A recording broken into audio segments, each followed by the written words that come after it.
I'm George Flynn, and I appreciate you being here. We're going to have In-Depth TV right now because I want to know what your offer is. What are you offering? What's your offer to the world? And that's what we want to talk about today, just you and me. Your offering into the world. And some people say, well, I have nothing to offer. Well, I'm wondering, are you being a little bit what we might call stingy? Stingy in the fact that you have something to offer and you're not offering it to people.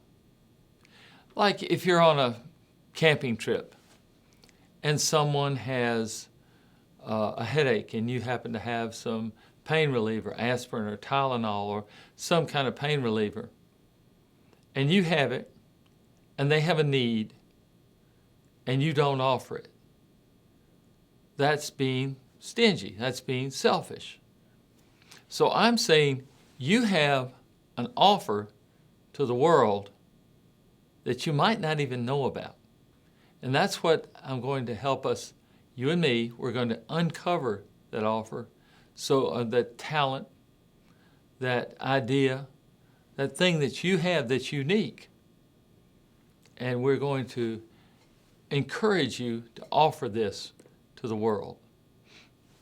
Now, these things can be something that someone else needs, something that's causing someone else pain. It might not be physical pain. It might be mental anguish. It might be, like you say, physical pain, but it might also be something that they just don't want to do. They just don't want to do it. They don't like to do it. And you can do that because you don't, A, don't mind doing it, and B, you kind of like doing it, and C, you might get paid for doing it. But what is your unique talent? Now, I don't mean unique in the form that no one else can do it, but no one else may be able to do it right here, right now, where you are. You may be in just the right place at just the right time to provide someone else a solution to a major or minor problem in their life. I hope you're with me now, because you have talents. And you say, but I don't speak well in public. I don't do math well. I'm too tall, I'm too short. I'm too heavy, I'm too light. Well, those are what you're doing is you're talking about your limitations. Your limitations, you're emphasizing the part of you that is deficient.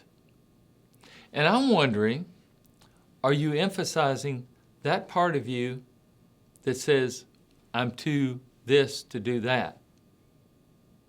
I'm wondering, is it a defense mechanism where that you just don't want to do something, and is it an excuse for not doing it?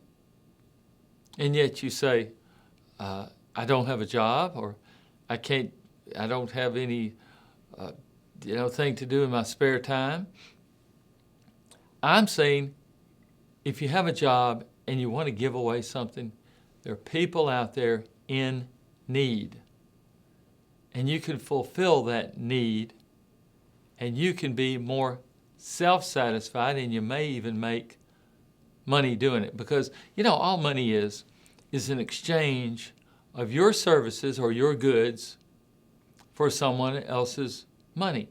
Now, the way they got money was giving services or goods or ideas to someone else. And so it is a measure of the worth of your goods, services, or your counseling or your ideas. Whatever it is, it's a measure of how much someone else values that thing that you bring uniquely to them. Now, I didn't say uniquely to the world. I said you bring it uniquely to them, because let's think about this. there are a lot of people in the world that can do this thing that you can do. There are a lot of people out there that can do it in the world.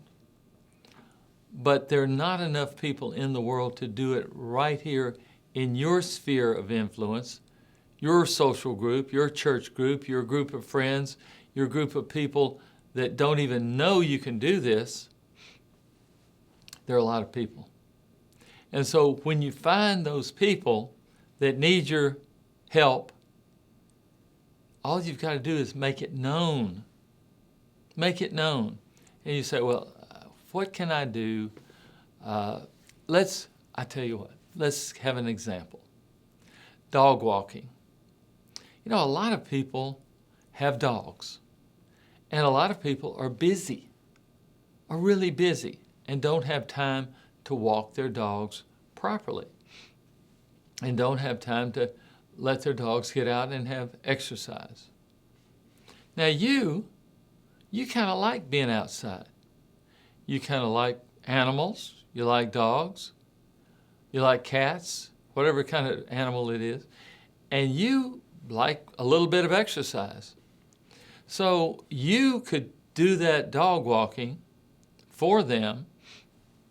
They get the extra time that they need to do things with their family, and you get the satisfaction of doing all of this for them. Now, they'll probably pay you something for it. Do you see what I'm talking about?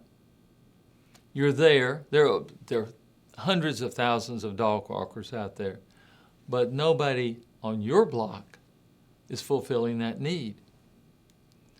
So what do you do? Well, there are a bunch of things you can do. How do you get the word out that you do dog walking? Flyers. You can hang something. I've seen them all the time, hung up at grocery stores and convenience stores. Will walk your dog, and their phone numbers under it. And then they have little tabs at the bottom that you can tear off. It's a form of advertising. And the advertising is not to actually sell anybody anything. It's to let people know that you can do this, that you're willing, that you're ready, and you're able to do this task.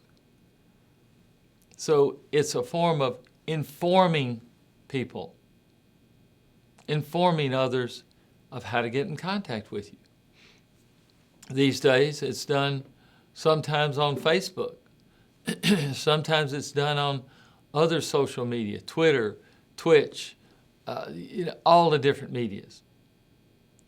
So that's just one example of dog walking. And you say, well, what skill does that take? It takes the skill of liking to do it. It takes the skill of caring enough to do it, and it takes the skill of showing up. Now, I don't mean just show up. I mean show up on time. Show up on time every time. Show up ready to work. So if you show up, and you show up on time, and you show up ready to do the dog walking, that is a skill that a lot of people don't have. And if you have that kind of skill, you can be a professional dog walker. There are other things just like that are simple and easy to do, and it's just you're taking the time to do it, whereas other people just either don't have the time or don't have the inclination to do it, whereas you might have that. And then you can do well with the money that you get from doing this. And you might get somebody to do something else that you don't like to do. You might get them to do it, and then your time is freed up to do more dog walking. So I believe you see how this cycle goes. You say, well, what are some of the other ideas that you can do? You can do pet sitting. You can do, and I know I'm into the pet category, you can do car detailing. You can do car washing. You can do, just the sky's the limit. of the number of things you can do. Errand running, grocery shopping for people. This has been tapped into a lot with the app-based transportation. I'll go ahead and call it as Lyft and Uber. A lot of people just have cars, they've got time, and so that's where Lyft and Uber have tapped into a need other people have to get from one place to the other, and they just don't have time to park the car and walk this. So you take the Uber or the Lyft or a taxi, and you can get there, and they let you out at the front door. Now, when you're ready to leave, you call ahead or you schedule a ride with the app-based taxi or Uber or Lyft, and then you get there. And now I'm sure some of you may have seen the scooters around, people on these electric scooters. Well, you say, what do you mean? What could I do with that? Well, there are things you can do with that. You can, there's a program you can sign up for where you can go out and pick up the scooters and charge them overnight and put them back where you found them. And then you get paid for doing that. If you don't mind going around picking up scooters and charging them up, I think you get paid per scooter that you charge up. That's what I'm saying. There are all kind of talents that you have, and they don't have to be, you don't have to be a concert pianist. They have great talent, but they are under all kind of pressure also. You don't have to be some great painter or great mathematician. There are all kind of jobs out there, painting walls, painting buildings, electrical. Now you have to have license to do a lot of these things, but it's okay. Handyman work, carpentry. You pick, I've seen it, and I'm not sure that this is valid or not, but I've seen ads for people to stuff envelopes in their home and mail out things. I'm not sure about that one. But I am sure that there are plenty of things that you can do, plenty of things that you can utilize your talents. Now, if you say, I don't want to work for it, I don't want to be that responsible for it, well then volunteer. I wanted to save that to last. Volunteer at a social organization, at your church, at your anything. There are all kind of clubs out there that need volunteer help. And if you are a steady volunteer and a member and someone that wants to help get the job done,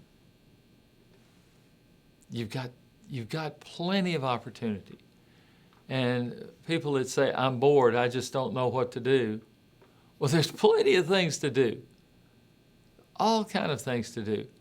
And so life should never be dull and boring. That's a friend of mine once said, life is dull and boring to dull and boring people. Well, you're watching this, and you're not dull, and you're not boring. I can tell you that. You're exciting, you've got energy, and you've got new ideas. I want to tell you how much I appreciate you watching, because this should spur you some new ideas to utilize your time to the fullest to make the world a better place. That's right, to make the world a better place. And if you've got that mindset, I want to make the world a better place, the world will open up opportunities for you that you cannot even imagine. I'm George Flynn. Thank you for watching, and we'll see you next time.